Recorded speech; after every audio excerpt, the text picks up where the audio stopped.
usually when people talk about railroading, they're talking about a, a primarily negative experience where a group is trying to make decisions, is trying to, um, you know, go this way or that way, or decide to take on the challenges of a game in a certain way, in the way that they choose to, and the dungeon master is preventing them from accomplishing that. And there are a lot of techniques you can use to sort of corral a party.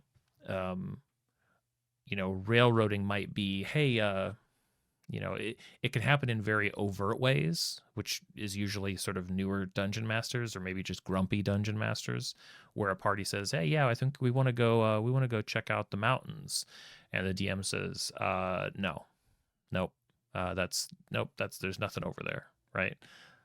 Ooh, okay, that's pretty rough. That's hard. That's like an extreme. That's not even that's not even passing a basic charisma check. What's far more likely is that a dungeon master is going to do things that I think are like seem a lot more sophisticated. Um, Sometimes it's called like a quantum ogre type of solution, where it's like, yeah, here's the dungeon. You can go left down that corridor, and ooh, that looks like scary and dark. Or you go over here, and there's maybe a door to go through, and you hear some noises. But the dungeon master knows that no matter which direction they go, that's the direction the monster's going to be. You could extrapolate that out to the whole campaign. Like, yeah, you can go north, or you can go west, or you can go east. You can go in all these different locations, but I know what these encounters are going to be no matter where you go. And that can feel to a lot of DMs, I think, like, well, this is better than railroading, right? And or at least the most extreme versions of railroading. And I think technically, yes, it is marginally better because the illusion of choice is maintained, but I think it's quite a ways off from like the ideal. But here's the other thing. The world isn't ideal, right? And the ideal state for the game, the ideal way that we all want to run our games, is with this just infinitely unfolding puzzle box, sandbox exploration, adventure generating machine that just the party can engage with and bring their stories to, and we throw ideas, and it's this back and forth, and it all expands and it grows and it does all this stuff. I think everybody wants that. But the thing that a lot of people, I think, that get really passionate about shouting at people about railroading don't understand is that everybody has limited time. Everybody has limited energy. Everybody has limited ability to practice and invest in the game. And,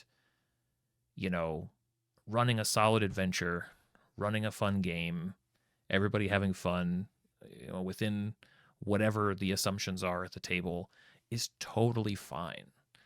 There's nothing at all wrong with, a game over here that's been running for 5 years and the party continues to go from city to city and town to town and all these crazy things, and totally motivated homebrew custom world that's just unfolding in front of them, and that's amazing.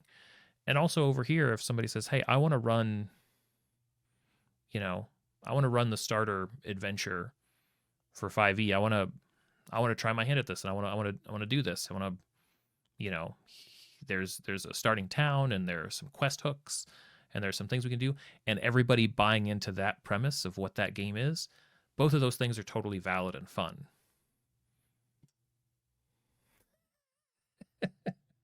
Construct. Even saying these things, the comments are going to be filled inevitably with people saying that I'm um, somehow encouraging railroading, or a type of railroading. And I guess technically I am, because I think that railroading can exist in good and bad forms. It's also a perfectly reasonable solution to a very difficult problem. But we can all do better. And in some cases, getting better or moving beyond sort of those light railroady touches to a game is just a matter of identifying and practicing improvising, or prepping for some of those more open-ended decisions. I point back to, really, I have a video. It's one of the more popular stories I've shared on my channel about how like the first big screw up of one of my campaigns. I guess my first big group campaign, and it's funny because the interpretations of what I did wrong in the comments are varied. Actually, there's usually one or two big threads that come through it. But the premise of my first, it was a 5-player group, I think. It's changed since then. This campaign's still going, but this was the first session with this group.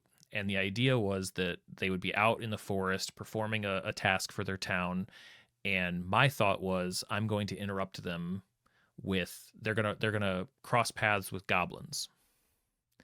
And at the time, it's 5-6 years ago, I kind of I sort of understood what it meant to prep and design stuff for the table, but I hadn't practiced a lot of this stuff. And so my full prep plan was they'll cross paths with these patrolling goblins, and then they'll maybe follow them, or they'll engage with them and one of them will run away. Something like that'll happen, and they'll follow these goblins back to the goblin camp and take them all out. That'll be the that doesn't leave a lot of wiggle room. Like, I wasn't really giving myself much help. I kind of had thought of exactly one way that the party could engage with this. Kind of spoilers to what I think was my problem. And so what happened, instead of what I sort of assumed would happen, how the players would engage with it, is that as soon as the players spotted the goblins, the sorceress cast sleep on them. They're just 2 goblins. They fell right asleep. And then the barbarian picked them up and flung them out into the forest, out of the party's way, and the party continued on with the task that they had been given by their starting town. Now, the point that I was trying to make in that story, in that video that I have on my channel, is that my mistake was in how I prepared for all of that, how I approached, there's a reason this stream that we're in right now is called Preparing to Fail. I had not considered any other outcomes other than kind of my assumption around, well, they'll run into these goblins and then they'll do XYZ. That's what'll happen next. I never stopped to consider, well, what if they do something totally different?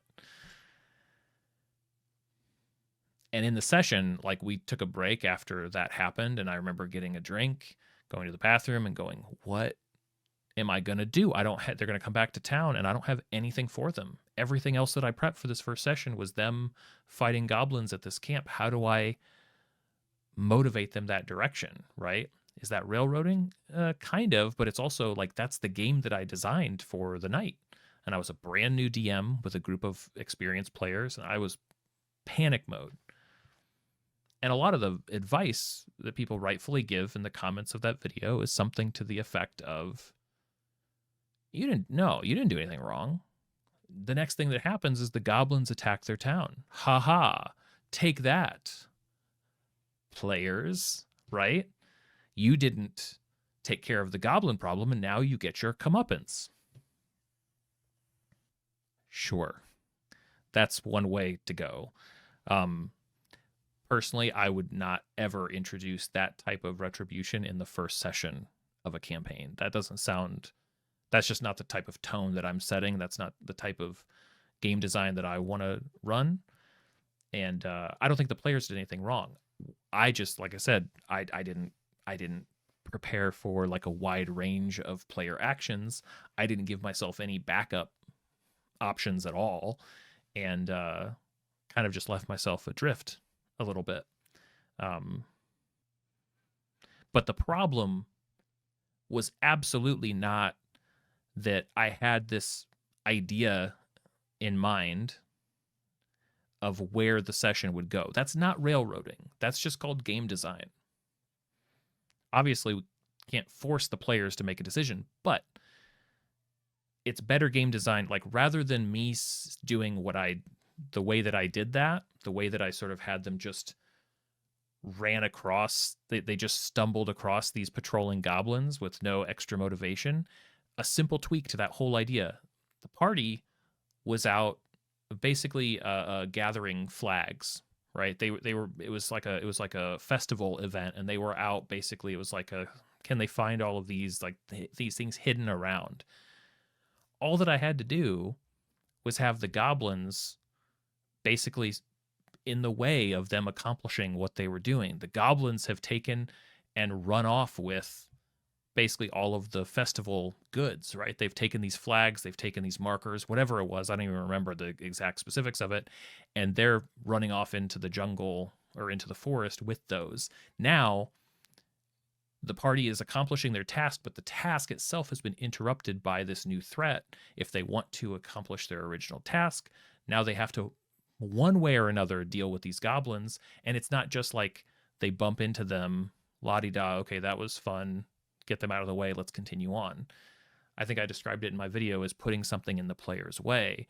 I think Colville describes it as take something that the players love and chase it up a tree, right? Or chase the players up a tree. Give them, raise the stakes, make it something that they care about. That game design like approach is not railroading. Or at least, honestly, at the end of the day, I don't really care what railroading. Like, railroading is a blunt word that means too many things to be interesting to talk about. Man, I could have saved myself a lot of time.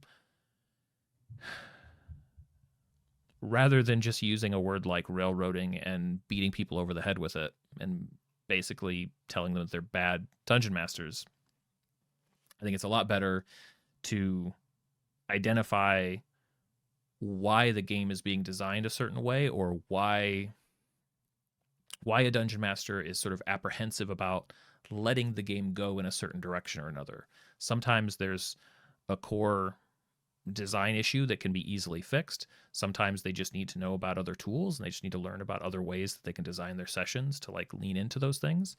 And other times it's just somebody saying, hey, listen, I want to run like a monster of the week. I want to run this simple dungeon. I want, this hack and slash game.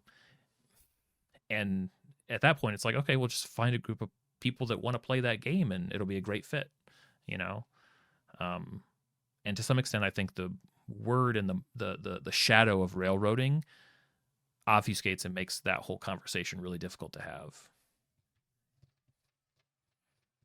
So at the end of the day, it just becomes a boring word. It's not. I don't think it's as interesting as diving into all of these specifics.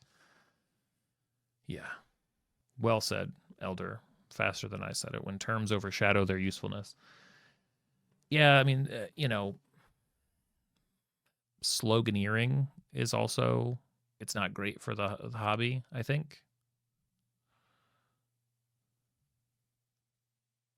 It's just, it's all too complicated to boil down that way. And I think it's like sloganeering. It's like thin your paints.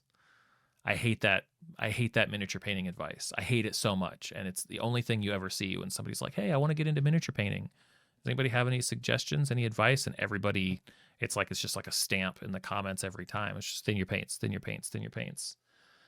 And it's like, how about, here's an idea, guys. How about some advice for like how to find your passion, how to find like the way of painting miniatures that like works for you. Like just paint with abandon. You're not going to do anything wrong. How about don't even worry about it until you've painted like 100 things, right? Just paint, just do it, and don't worry about the technique. The technique will come, right?